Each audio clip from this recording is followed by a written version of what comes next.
G'day guys and welcome back to the channel. Today I'm going to be talking to you about the supplements that I'll generally use myself when it comes to running or hybrid training performance. Now when it comes to supplements, honestly I'm someone who likes to take a minimalist approach. I only really supplement with what I can't get through my diet.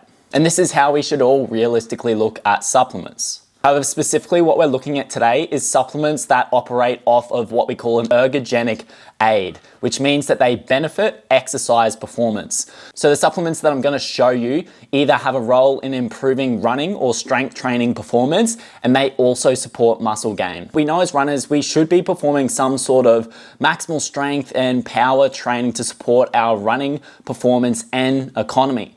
Now, something that is going to help you to build power, build strength, and also build muscle in the gym is no other than creatine. Creatine monohydrate is one of the most extensively researched supplements out there. And not only is it going to help you improve your training in the gym and possibly improve your body composition, there's also more and more evidence emerging each year with the role of creatine monohydrate and its effects on brain health and even conditions such as depression. So when we think about some of the performance effects that creatine monohydrate is gonna have, to keep things simple, it might just mean you get out that little bit more weight or that extra rep in the gym. When you're working within certain rep ranges, it might mean that you've got a little bit more power output when you're doing some plyometric training. And over time, it's been shown to help you build that little bit more muscle mass. When we look at the dosage of creatine monohydrate, it's quite simple, 3 to 5 grams per day, every day. However, if you're someone that is trying to load up quicker, you can take it in higher doses. However, some people do experience gut upset when they do so.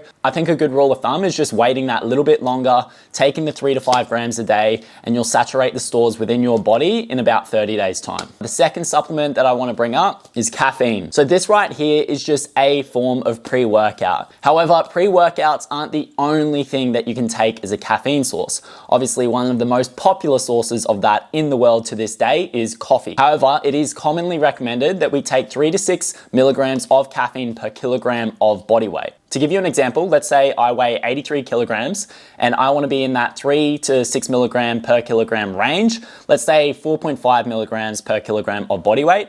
That means I'm going to need to consume around 373 milligrams of caffeine. Now that is a lot of caffeine and that is a lot of coffee. Now, I'm not going to recommend that you have that much caffeine all the time, let alone every day. However, when you look at these pre-workout supplements, they are going to bump you a lot higher into the range. For example, here, this pre-workout supplement from VPA has 232 milligrams of caffeine. So even if I was looking at the minimum end of that range, about 3 milligrams of caffeine per kilogram of body weight, that's gonna get me closer to that benchmark. Now, one thing that you've always got to keep in mind with caffeine is that if you're heading out for a long run or for a race and you're not used to supplementing with caffeine, be wary. Caffeine is definitely known to stimulate bowel movements, and if you're not used to it, it could cause an unwanted toilet trip on your run. So when we think about how caffeine works, it doesn't actually give you energy, but that's what it feels like, because it reduces feelings of fatigue, reduces the perception of effort. So let's say you're doing a certain run or you're lifting a certain weight in the gym, and you've done that in an uncaffeinated versus caffeinated state. Instead of feeling like a 7 or 8 out of 10, maybe it feels like a 5 to a 6 out of 10. Now, what we do need to be aware of, given the fact that it does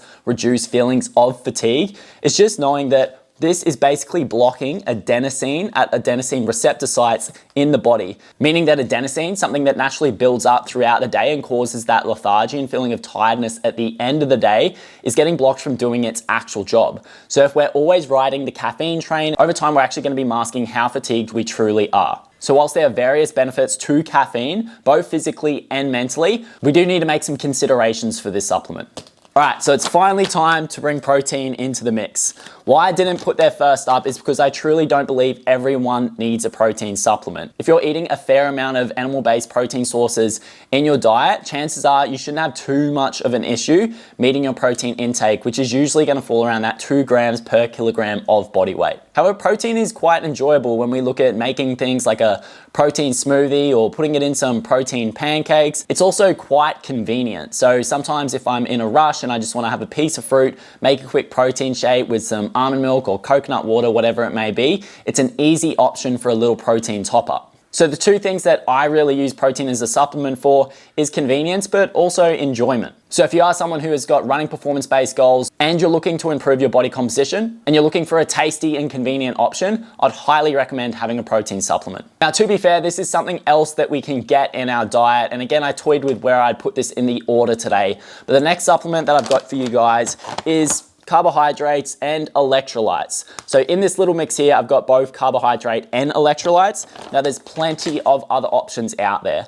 So usually when I'm looking at supplementing with carbohydrate on a run, I'm gonna be using gels. However, at times, if I want some electrolytes in the mix, that's where I'm gonna be looking for liquids and putting that in some sort of flask or bottle. Now, if you can get both carbohydrates and electrolytes together, it's just a lot more convenient. And if you can get a product that doesn't upset your stomach on runs, it's gonna make a massive difference to your performance when you're starting to work at higher intensities or when you're dealing with a lot of sweat and electrolyte loss. So when it comes to the last supplement for today's video, I don't actually have any on me at the moment. I gave some to a mate the other day, so I've got to order some more for myself, but that is Beta-Alanine. When we look at Beta-Alanine, we're looking at its effects on high intensity performance. So any sort of interval or high intensity work ranging between 1 to 4 minutes, it's going to act as a buffer for lactate, which is going to reduce our time to fatigue. This allows us to work at higher intensities, which means you might be able to sustain a higher pace during some of your interval running, or maybe if you're someone doing high rocks training where you're doing some running or